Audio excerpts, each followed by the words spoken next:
किसी शख्स ने कहा कि मैं यहाँ पिंडी बाईपास पे जाना है, तो मैंने कहा कि यहाँ मरकज़ से बाहर निकलो तो सीधे हाथ हो जाना,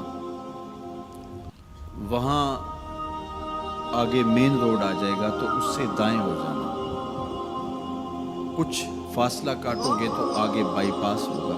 तो ये है इरातुत तरीक, रास्ता दिखलाना, उसकी रहनुमाई करना। तो हिदायत का एक माना ये है रहनुमाई, लेकिन वुज़ू करके किबला रू खड़ा होके हाथ बांध के जब कोई कह रहा है कि इहदिनस सिरातल मुस्तकीम, तो इसका मफ़हूम इरातुत तरीक नहीं होगा, क्योंकि वो राह देख चुका है तो तभी यहाँ तक पहुँचा है। अब इसका दूसरा माना होगा इसाल इलल मतलूब, मतलूब तक पहुँचना। और वो कैसे है कि किसी ने कहा कि मैंने बाईपास पे जाना है और आगे मैंने शहर की तरफ जाना है, तो मैंने उसको कहा यहाँ से निकलो, दाएं हो जाओ, फिर जो है वो फिर दाएं हो जाना, फिर बाईं जानब की डायरेक्शन लेना, फिर आगे चले जाना तो शहर आ जाएगा। तो उसको थोड़ा सा फ़र्क लग गया, तो वो शहर जाने की बजाय वो गुजरावाला कैंट पहुंच जाएगा। इरातुत तरीक में भटकने के इम्कान मौजूद है, और अगर कोई रास्ते में भटकाने वाला खड़ा भी हो, ट्रैफिक पुलिस का वार्डन रास्ते में खड़ा हो, तो उसने वर्दी वही पहनी हुई हो, तो वो कहे कि नहीं तुम इधर जाओ, तो गो मैंने रास्ता दिखा दिया, लेकिन वो शख्स उस शख्स से धोखा खा जाएगा कि यार ये ट्रैफिक पुलिस की वर्दी में है तो ये तो गलत नहीं बता रहा, तो वो उसको किसी और समत घुमा के पहुंचा देगा।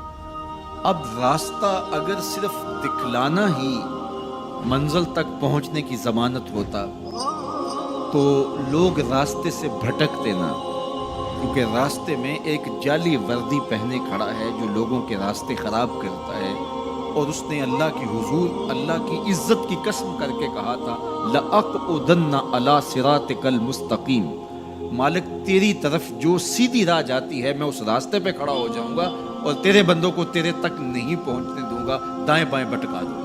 तो इरातुत तरीक में भटकने के इम्कान मौजूद हैं। और दूसरा है इसाल इलल मतलूब, आपने कहा कि मैंने शहर जाना है, मुझे रास्ता बताओ, मैंने आपका बाजू पकड़ा, आपको साथ लिया और शहर पहुंचा कर कहा कि ये तुम्हारी मंजिल है, तो इसको कहते हैं इसाल इलल मतलूब, मकसूद तक, मंजिल तक, मतलूब तक पहुंचा देना।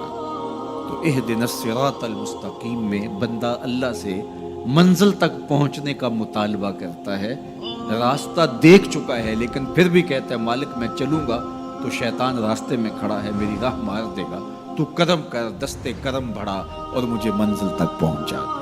और जब वो दस्ते करम और रहमत भरा हाथ देता है तो फिर मंजिल तक पहुंचने में देर नहीं लगती। आज खुद कोई जितना मर्जी सफ़र करे मंजिल नसीब नहीं हो सकती जब तक उसकी करम नवाजी ना हो। बहलोल दाना दरियाई दजला के किनारे पे घूम रहा था कि हारून रशीद ने कहा कि इसको मेरे तक पहुंचाया जाए, तो ऊपर वालों ने कमान नीचे फेंकी और नीचे वाले खुद्दाम ने उसको पकड़ के उस कमंद में बिठाया और ऊपर वालों ने ऊपर खींच लिया। तो 2 लम्हों के बाद महल की छत पर बादशाह के सामने था। तो बहलोल को हारून रशीद ने पूछा, बहलोल बताओ खुदा तक कैसे पहुँचे हो?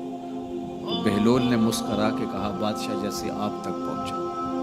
कहा बात समझ नहीं आई। कहा मैं खुद आना चाहता तो कई वास्तों से गुजर के दीवान खाने में पहुंचता, फिर दरख्वास्त जमा करवाता और फिर आप तक कई वास्तों से वो दरख्वास्त पहुंचती, फिर आप वक्त देते हैं, जो वक्त आपने दिया होता, हो सकता है आपके कोई शाही मेहमान आ जाएं और किसी मुल्क का कोई सफ़ीर आ जाए उसी तारीख को, तो मेरी मुलाकात मनसूख हो जाती।